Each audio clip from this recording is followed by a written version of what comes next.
Сегодня в Якутске состоится научно-практическая конференция, которая посвящена ревматическим болезням. И об этом мы подробно поговорим с гостями в нашей студии. Это Шандр Федорович РДС, заведующий лабораторией спондилоартрита Федерального научно-исследовательского института ревматологии имени Насоновой, доктор медицинских наук, профессор.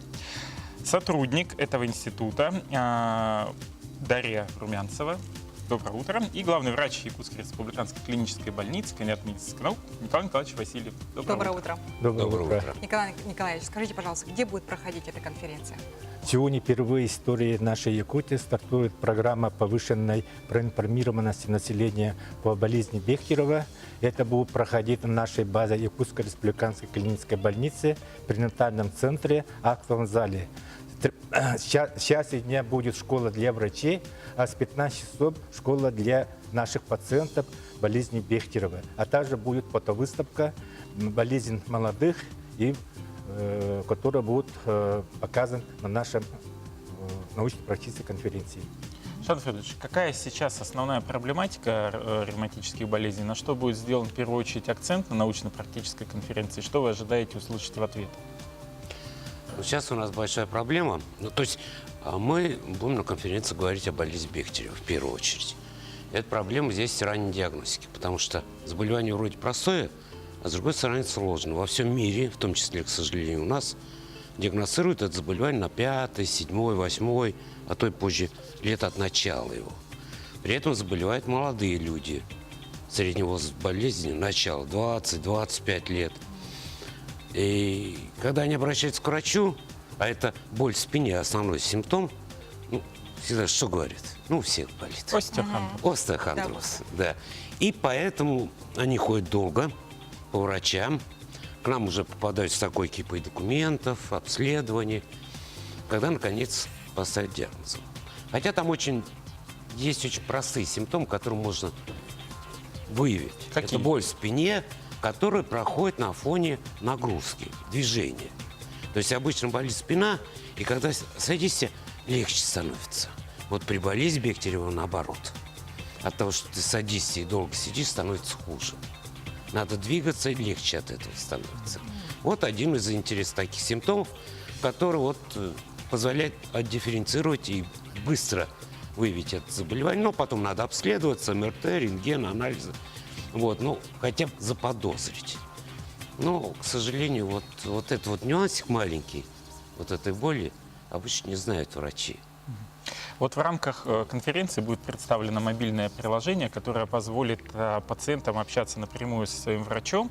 И мало того, что в Якутии оно будет представлено именно в первую очередь. И потом, будем на других регионах будет. Что это за приложение, Дарья? Да, мобильное приложение называется Aspine. Его можно скачать бесплатно во всех маркетплейсах, которые существуют, то есть вне зависимости от того, какой телефон у человека, будь то iPhone или Samsung, неважно. Данное приложение в первую очередь позволяет контролировать активность заболевания. То есть, с одной стороны, пациент в данном приложении проходит определенные опросники, которые указывают на то, какая стадия активности высокая или низкая на данный момент у пациента.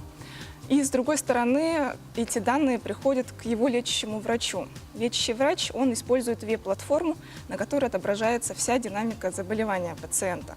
Тем самым это позволяет своевременно корректировать лечение пациента, дабы предотвратить тяжелые осложнения необратимые и тем самым снизить инвалидность данного заболевания. И да, как уже сказали, что это пилотный проект, мы его внедряем впервые на территории республики. И в первую очередь это очень удобно в плане территориальном, так как, к сожалению, ревматологов не так много, а пациентов на данный момент по республике Саха-Якутия около 2000 со спондилопатиями и около 1000 пациентов с болезнью Бехтерева. Поэтому, к сожалению, не всем удается прикрепиться к ревматологу и наблюдаться постоянно у врача. И это приложение решает данные проблемы. А вот сейчас по методике лечения, какой есть шанс с учетом современной медицины улучшить качество жизни пациента с такой патологией? Вообще-то наша основная задача – хорошее качество жизни, чтобы было. Да, и сейчас, особенно когда на ранних стадиях, нам удалось добиться ремиссии в 90% случаев самыми простыми таблетками.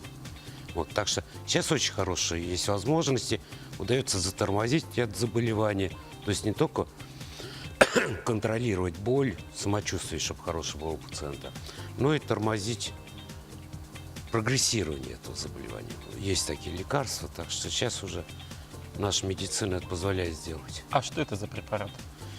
Знаете, вот я боюсь о них говорить, потому что большинство не поверит. Это в народе называют их обезболивающие препараты, в первую очередь. Это нестероидные противовоспалительные препараты, которые все пьют почти. Да? Когда что-то болит, и гинекологи назначают, и стоматологи, все назначают. Но вот при этом заболевании это лекарство надо пить почти постоянно. Ну, контролировать надо, потому что нет лекарств, которые не вызывали каких-то побочных. Ну и последние годы, десятилетия, вот появились новые генно-инженерные препараты. Вот они позволяют, если нам не удается простыми способами такими справиться с этим заболеванием, тогда уже вот этими новыми генно-инженерными препаратами справиться и почти остановить заболевание. Вот, возвращаясь к Николаю Николаевичу, да, вы сказали, что могут и пациенты принять участие. Всех ли вы ждете пациентов или все-таки предпочтение тем, у кого ревматические болезни? Мы ждем всех пациентов, которые интересуются болезнями ревматологические. Даже, которые мы акцентируем сегодня, программа запускается по болезни Бехтерова. И как раз вот стартует мобильное приложение, которое действительно нужно для нашей республики. Спасибо большое, дорогие гости, за то, что подошли в студию. Желаю удачи в конференции, чтобы пациенты задавали интересные вопросы, а врачи получали новые знания. Сейчас мы уходим на Спасибо. короткую рекламную паузу. Не переключайтесь. Через 2 минуты мы к вам вернемся. И, дорогие зрители, не забывайте, что мы работаем в прямом эфире. Поэтому не забывайте наш WhatsApp номер. Мы принимаем ваши сообщения.